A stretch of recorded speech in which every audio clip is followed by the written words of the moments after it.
Important for Princeton here, establish themselves defensively. Do not let Woodrow find their rhythm, because if Woodrow starts running in a rhythm, it could be a very drastic repeat of last week at Hurricane, and we do not want that. Nice tackle there by Eli, good penetration into the backfield. He knew it was coming, and he said, here comes the wall, and Mitchell met the wall. We talked about Eli Campbell just a second ago. He may not get the stat for the tackle, but a disruptor on defense at all times. That's one of the best things you can be.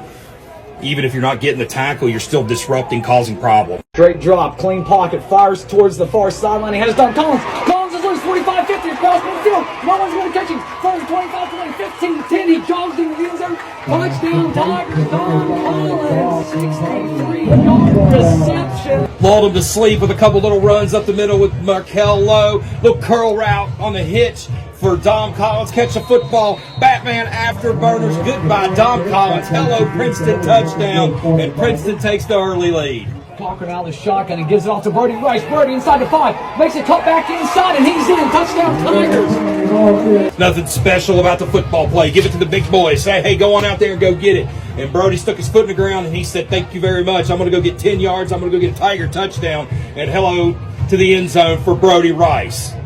Second down this time. Mosser in motion. It's going to be a little inside give to Mosser, and he is in.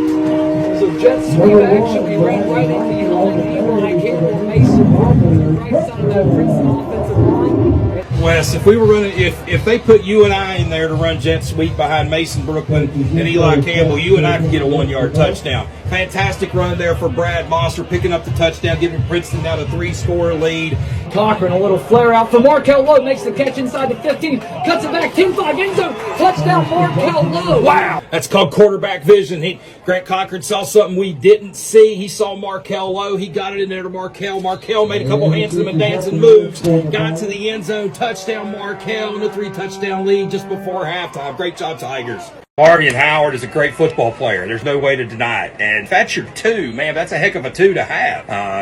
There's some great young talent on this Tiger football team. We can talk about Brad Mosser and Marvin Howard. Markel Lowe's is a sophomore, so we got some great young talent. What a gadget weapon Brad Mosser is for this offense. And I know he's still a freshman. He's still coming into his own, but as he matures into this offense and becomes more of the football player that Chris Pettigo wants, Brad Mosser is just going to be a beast for this offense, especially the style of offense we play. Cochran steps away from him, blitz, throws it downfield, he's got Mosser. Oh, beautiful play! 5-yard line, and Princeton wants an explanation going on this. Mosser went straight down the middle of the field. Cochran stood poised in the pocket. He threw it over the middle. He said, here you go, freshman. Go get one. Make a name for yourself. And Brad said, thank you very much. I'll go to the end zone. Goodbye, Brad Mosser. Hello, Tiger touchdown. Brody Rice been watching his old Arn Anderson tapes, picked him up in a big, nice spine buster and put him back down on the field. Beautiful play there, Brody. Richardson's going to drop straight back. He has a man. It's going the other way. And it is Don Collins. And he is going to cap a huge night for him. Don Collins picked it off just inside the 30. And there was nobody in front of him. 55-7 is the Princeton lead. The Tigers have scored just about every way imaginable tonight. Oh my goodness, Dom Collins jumping routes all night long, picking off passes. What a beautiful play, Dom Collins. OCG so remains perfect, 8 for 8 tonight on a point after try. Princeton with 3 timeouts at 1:24 inside the red zone. Throttle down, hammer forward, do not let up. Left, it'll be a give to Brody Rice. Rice running off tackle. Go, Brody. Rice inside the 10-5, and he is in touchdown. Brody got to the outside, put that hammer down just like I said, and drove it right into the end zone for his second touchdown of the night on his final homecoming night for senior football player Brody Rice. What a beautiful football play. You know, Wes, we've talked about some of these young guys coming in. I'm going to tell you what, Colton Shockley, they called him the dozer in middle school because he just plow his way anywhere he wanted to go. He's a lineman. That's what we're going to talk about for the next 4 years in Tiger football. And he's one of these guys we're going to start seeing rotating in a lot. The receiver's left man in motion is great. And as the H-back, Richardson going to throw it. And Carter Meacham almost had a second pick. Drayton wasn't expecting the ball. He didn't turn around on that wheel route going up the left sideline. And Carter Meacham tried to haul it in with one hand. Carter Meacham got 2 hands on it again. He was looking for the dinner bell and the meal train heading for the end zone. Problem was he forgot to pack the lunch. Oh, man. As we get ready to take the football back over, I want to take just a second. We haven't had a chance to talk about how this crowd tonight for Princeton, the home grandstands were packed. I mean, it was about as sold out as you could get tonight for homecoming. And I think this town of Princeton community is rallying behind this football team, and I really enjoyed seeing the fact that this crowd was packed tonight. Players of the game first, we'll start here with Grant Cochran, 8 of 12 passing, 169 yards, 4 touchdowns. You do get credited with a carry for -6 yards, but we'll let that slide. So 8 of 12 passing, 169 yards, and 4 touchdowns, Wes. Those touchdowns, 63 yards to Dom Collins in the first quarter. Markel Lowe, 18-yard touchdown in the second quarter. 1 in the third quarter to Dom Collins, again 27 yards this time, and Brad Mosser completes tonight a 35-yard touchdown. Did not realize you threw a touchdown in each quarter until just literally now. But Grant, let's talk here. Obviously, a game that you guys had to have that's coming up next week, and what you guys had to finish this season with. What was the mindset after last week? Just flush that thing away and let's get back to work, right? Yes, sir. You know, we had to bounce back. I mean, this game is huge for the postseason break that we're trying to reach, and we just put everything in the past, and we're focused on what's coming up, and we have a big game next week, and we got to show up and play. What did you guys see on film from Woodrow Wilson that made you guys think you guys can have some success for the year tonight? Well, as far as offense goes, we saw that their defense likes to run a little bit of man under, how safety looks. And with the weapons that we had in our offense, these guys like Don, Brad, Carter, all these guys, Nick, I mean, it's just, you can't do that. If you do that, you get punished. Walk me through something else here. I talked to Coach Pettigo in the pregame show about you guys being able to spread the ball around. Obviously, a heavy dose of Dom last week, and he said, hey, it starts with the running game. We got to do a better job of running the football. How about that side of things? Oh, yes, sir. I'd love to touch on that. I think we ran the ball great tonight. I think our line had a great push, and I think that our running backs hit the gaps, and I think that's what opened up the passing game for me last week. I wanted to give you just a chance here, Grant. I want to let you talk about that offensive line. I like the guys down in the trenches. So you got one of the best offensive lines in the state. Talk about being able to play behind those guys. Eli Campbell, those big guys. I mean, they're awesome guys off the field, so it makes it even cooler. And I think I'm going to treat them some special Monday. I told them, again, I don't have a sack. I'm going to give them some ice cream. Ice cream? Oh, wow. I mean, seriously, they gave me everything they got. And that just couldn't ask for more. I mean, you're standing here beside me, and I don't see dirt or rip or anything on you. And if a quarterback come out of a game looking like that, that's pretty good feat. I have nothing but high praises for those guys up there.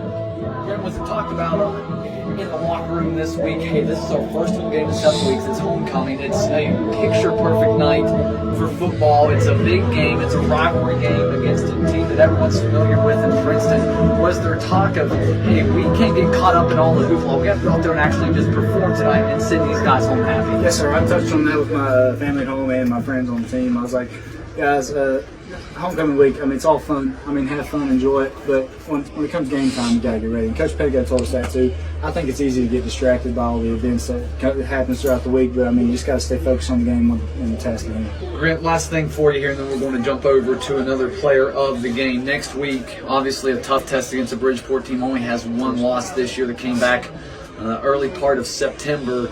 You guys know what you're going to get with that single wing offense. How do you guys, as an offensive unit, really put pressure on Bridgeport throughout that game? I think it's going to be a combined effort from offense and defense. I mean, just like it was tonight. I think defense keeps them off the field and offense scores points. That's going to be a good game for us. And we got to make sure on the defensive end that they don't lull us to sleep with that run game. Just be alert. Everybody has to be alert.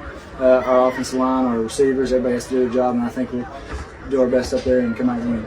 Brody Rice tonight, one of another Princeton Community Hospital player of the game. 4 carries, 54 yards, 2 touchdowns, a fumble lost. We'll let that slide. He had 8 tackles, a tackle for loss, and 1 spine buster that I'm going to give him credit for because it was beautiful on the field.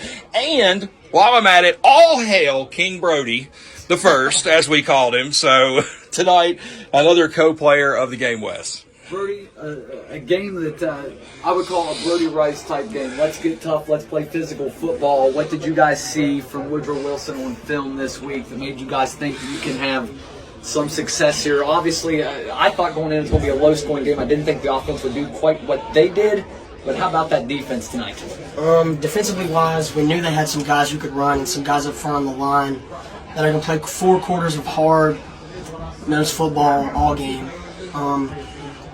Coach Marion and the other coaches got us very well prepared for this game up front and in the secondary. We knew what we had to do and just execute it. I said it early on, I think it was sometime in the second quarter. That defensive line, I thought, did a really good job of kind of neutralizing their line, allowed you and KP and Michael to kind of run free and just make tackles, only about 2 yards or so off the ball. How about those guys tonight, just freeing up things for you guys? High praise for those guys, man. They work their butts off every single day. They come to practice ready to work. They don't complain. They know their job and they do it well. Brody, switching gears real quick to the offensive side of the football. Only 4 carries, but 54 yards, 2 touchdowns. That's a pretty good offensive efficiency average. But you come in those bruising back situations. I've compared you a couple times to Owen Schmidt because he's just that big back, but he gets a jet speed. But man, talk about running the football tonight against that Woodrow defense. I gotta give them props first. They gave us a lot of different looks and stumped us a couple times with those high quality blitzes up front. But one thing I want to praise is those guys up front on our side. These offensive linemen work really hard every day in practice. They give us a good look at running back. They give us a good way to read. And most times there's multiple different holes to hit. We just get the pick. Brody, take me through just some of those plays that you're involved in. I think Matt Moore, the running back for Woodrow, number 35, I think he's an exceptional football player. How are you guys able to kind of slow him down, especially early? Because a lot of his yards came after the thing was kind of in hand for you guys. He is a hard-nosed running back.